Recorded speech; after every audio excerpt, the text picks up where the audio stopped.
Like, what's the benefits? What's the ROI of community in a tribe? Does anyone in your tribe challenge you and make you want to grow and become better, closer to the Lord, closer to your family, the best version of you that loves you and accepts you unconditionally and challenges you to be the best version of yourself? It's truth and grace. It's not just grace and it's not just truth. It's truth and grace.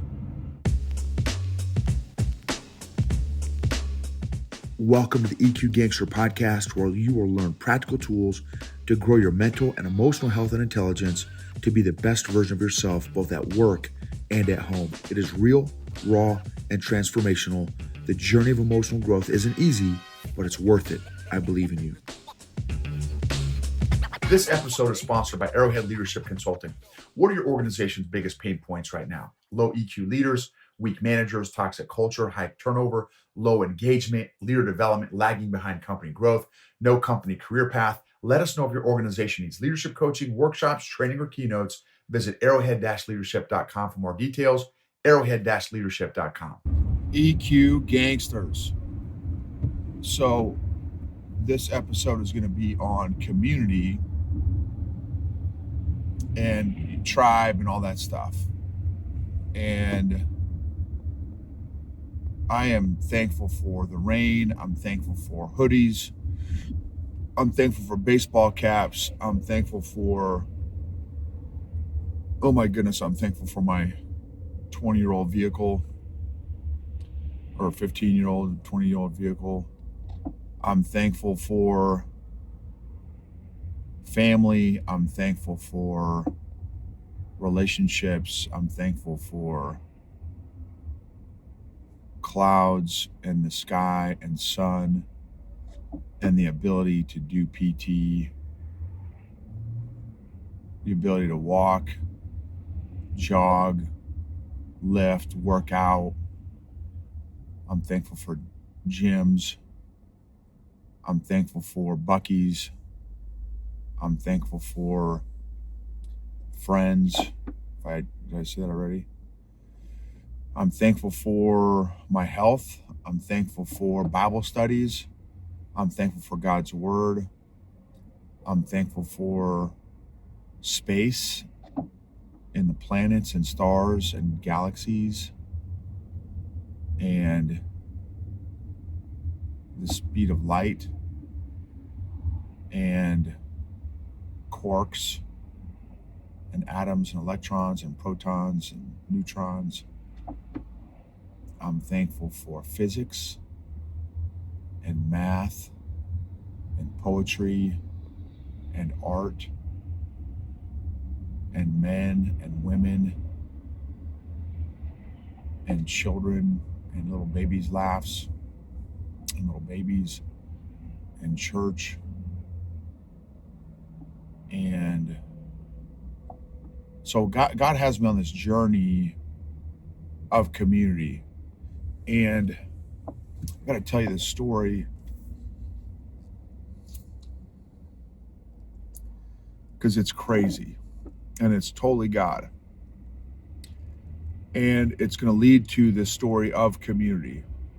So for 24 years, I was in an emotionally unhealthy,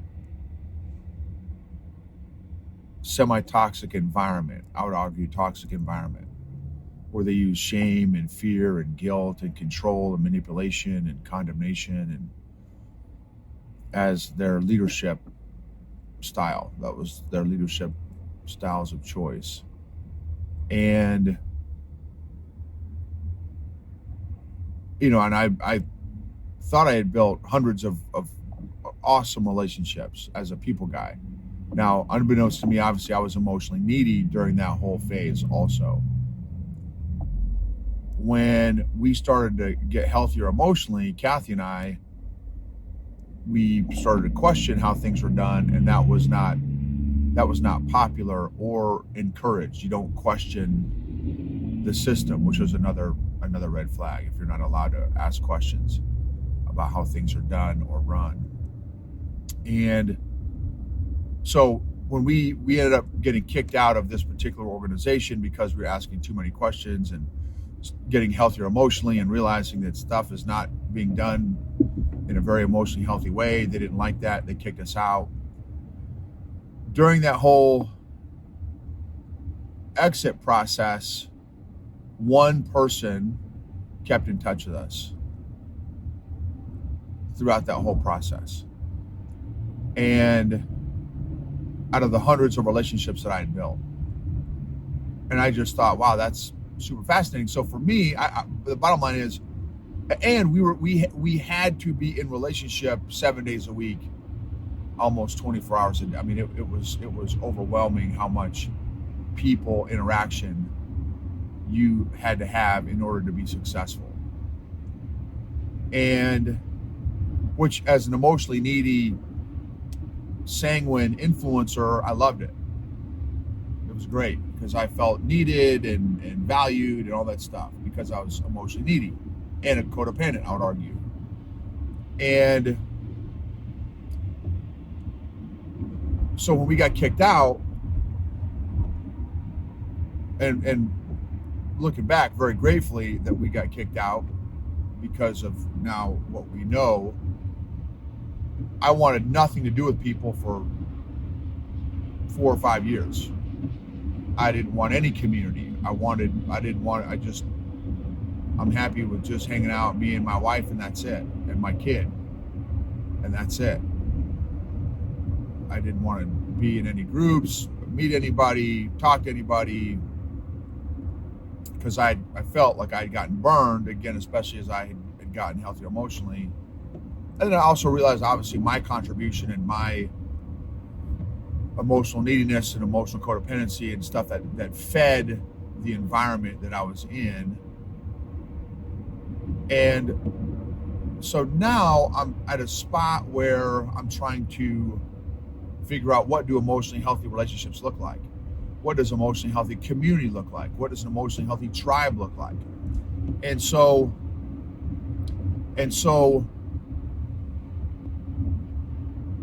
I'm on LinkedIn, and if you're not following me on LinkedIn yet, it would be awesome to connect with you on LinkedIn. And this guy reached out to me on LinkedIn and said, hey, this guy, Jason, one of my college classmates that I hadn't talked to in 30 years, this guy, Jason, told me to connect with you because I've got a nephew who's in the Marine Corps and wanting to get out and start his own gun range business. And so Jason recommended I talk to you.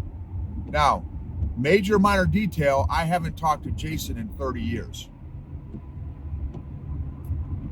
Maybe we messaged each other a couple times in the last 30 years on Facebook or LinkedIn or something like that, a few times here and there. But like, we don't talk, we don't hang out, you know. And we were, I would say, homies in college for sure. I mean, not like we hung out all the time, but like he knew me, I knew him. We were part of some of the same groups and stuff. And amazing guy. We just hadn't talked in 30 years, other than a couple messages on Facebook or whatever, back and forth a couple times. So how on earth Jason recommended I connect with this guy named Rory, I have no idea. But Rory reached out to me a month ago. Hey, Noble, let's connect sometime on a Zoom. I'd love to, Jason said I need to reach out to you. So I was like, yeah, sweet. So we connect on Zoom like a couple weeks ago.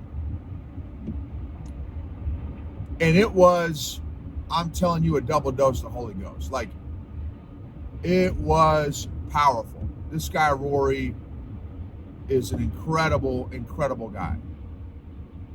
And like a brother from another mother. We're about the same age. I think he's a couple years older than me. He's a successful entrepreneur, has his own fintech marketing company and financial tech company and a marketing agency. And so we hit it off, totally hit it off. And so much so, and I'm traveling. I'm literally traveling like 8 weeks in a row. every week I'm on a plane, and I live hours from the airport that I fly in and out of. And so anyway, this guy said, hey, we'll talk to this guy named Zach, and why don't you come stay with us for this weekend in Austin since you're doing so much traveling? And I'm like, sweet, like I'm going to trust God and just be open to whatever God has. So I came down to Austin and hung out with these guys. And this guy, Zach, has a gift of building community. He's also a successful, former CEO and also a business brain and just an incredible guy. But one of his superpowers is building community. And so while I was at his house, he had this event for dudes called Pipes and Vinyl. How cool is that? And it's guys bring cigars, bourbon, and old records, and they just hung out. And these guys all love the Lord, and they're all successful entrepreneurs and executives, and just hanging out, talking, connecting, getting to know each other. No agenda, just hang out and connect and get to know each other. It was fascinating.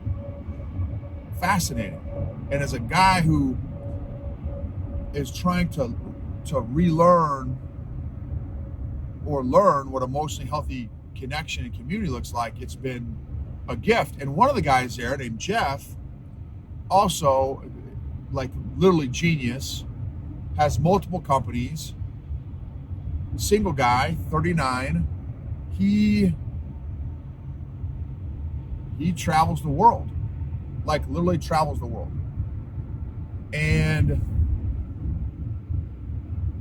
I got to pick his brain on what his idea of community is as a single guy, and what does it mean to him, and what's it do for him. And so and I've got pages and pages of notes from all these guys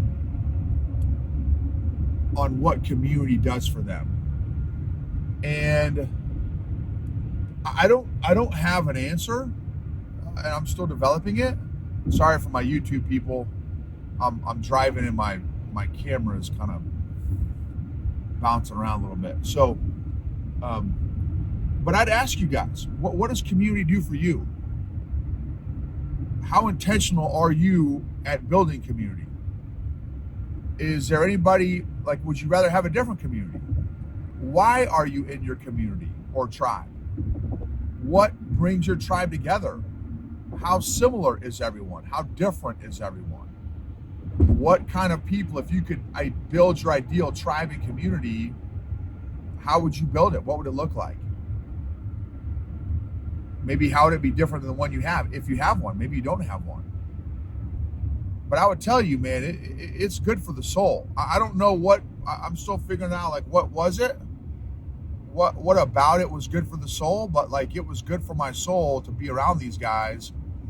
And I'm so grateful that I've got a whole new group of homies in Austin and that know how to do it right.